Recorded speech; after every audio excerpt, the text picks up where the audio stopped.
Welcome students in online classes of Divine Public School. It's I, Vijay Kumar Gautam. And in this video students, I am going to cover another chapter of class 9th textbook Moments. Chapter number 4, In the Kingdom of Fools, edited by A.K. Ramanujam. Okay students, as you know that in my videos I am providing you summary of the chapters in Hindi and English. Chapter number 4, In the Kingdom of Fools. The Kingdom of Fools. In the Kingdom of Fools, the king and the minister were idiots. Students, जिस राज्य की यह बात है उस राज्य के राजा और मंत्री मूर्ख थे. They decided all things to be reversed. उन्होंने निर्णय लिया कि राज्य के हर नियम कानून कार्य करने की शैली को बदल दिया जाए. They decided to change night into day and day into night. उन्होंने निर्णय लिया कि दिन को रात में और रात को दिन में बदल दिया जाए.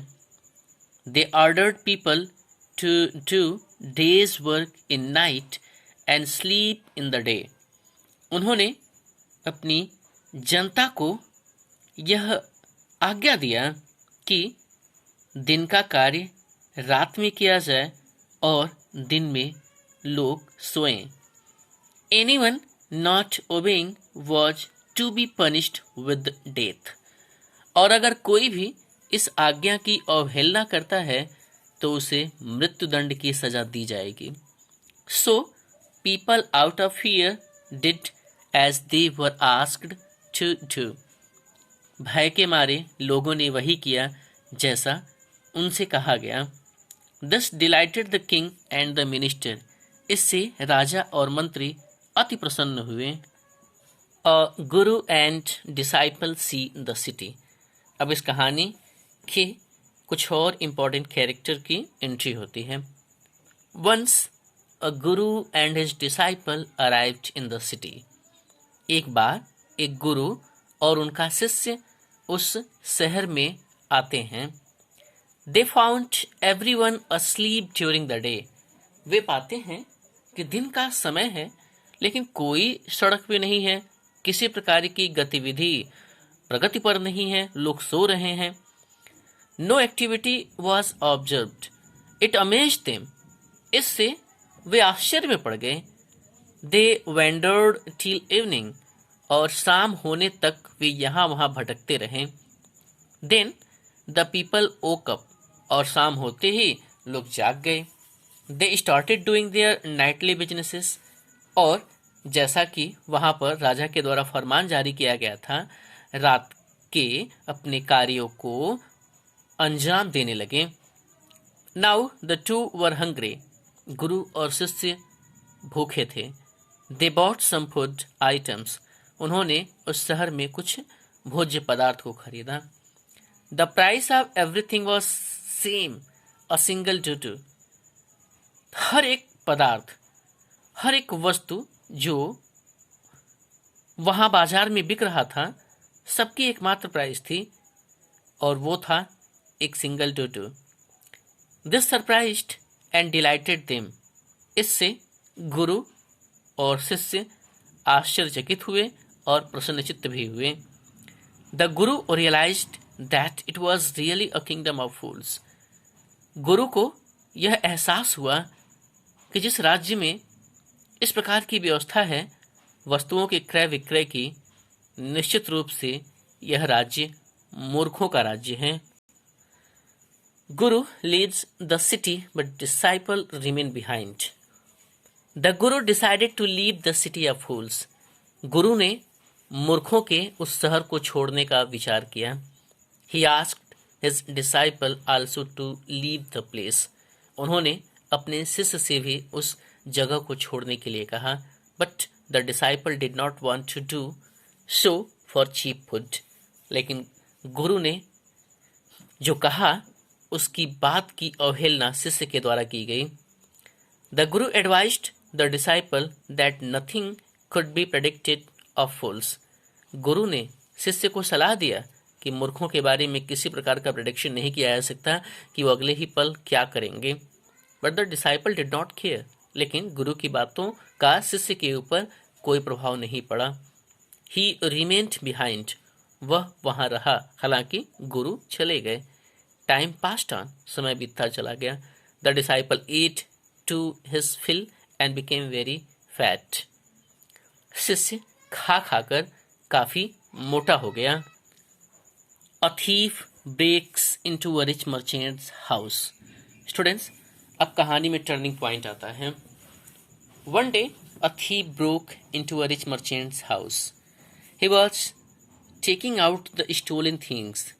Just then, the wall of the old house fell on his head. He was killed instantly. The brother of the thief complained to the king about his death. He blamed the owner of the house for his brother's death. इस कहानी में turning point आता है students. एक चोर एक अमीर व्यापारी के घर में चोरी करने की नीयत से जाता है. वस्तुओं को चुराकर वह बाहर निकल रहा होता है. अचानक एक दीवार उसके ऊपर गिर जाती है और उसकी वहीं मृत्यु हो जाती है.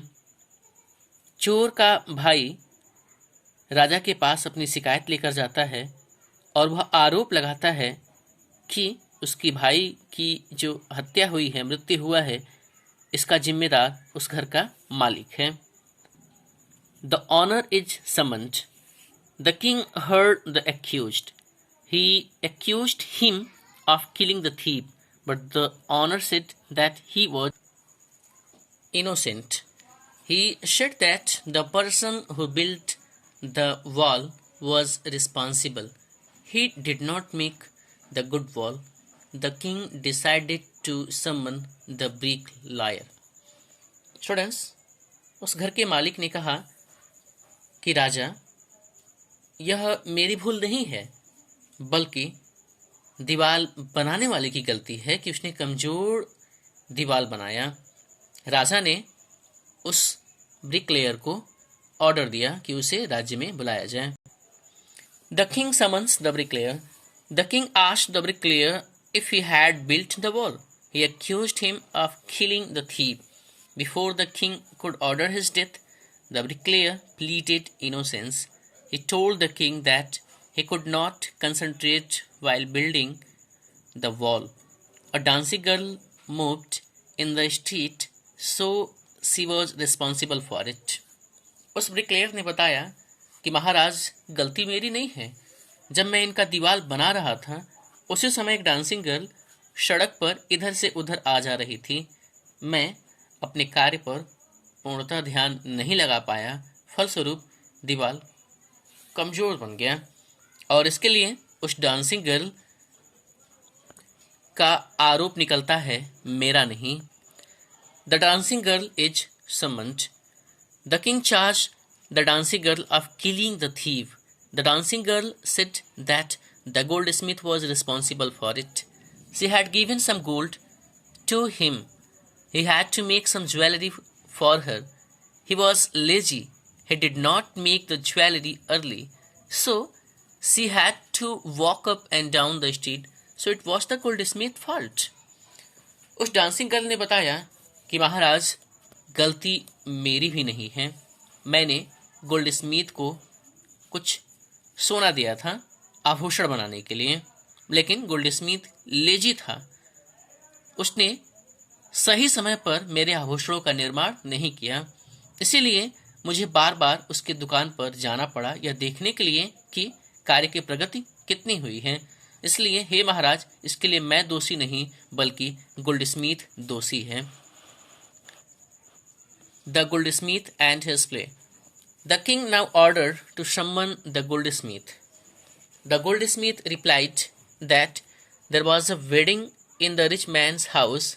ही had to make jewellery for him, so he could not finish the jewelry of the dancing girl in time. उस राज्य के राजा ने जब गोल्डस्मिथ को राज दरबार में बुलाया तो वह गोल्डस्मिथ आया और उसने अपनी व्यथा बताई कि महाराज, राज्य में एक रिच मैन के घर पर शादी थी और उसको ज्वेलरी की अत्यधिक आवश्यकता थी दुल्हन के लिए, और उसने मुझे ऑर्डर दिया हुआ था, और इसी कारण मैं इस डांसिंग गर्ल की ज्वेलरी को सही समय पर तैयार नहीं कर पाया।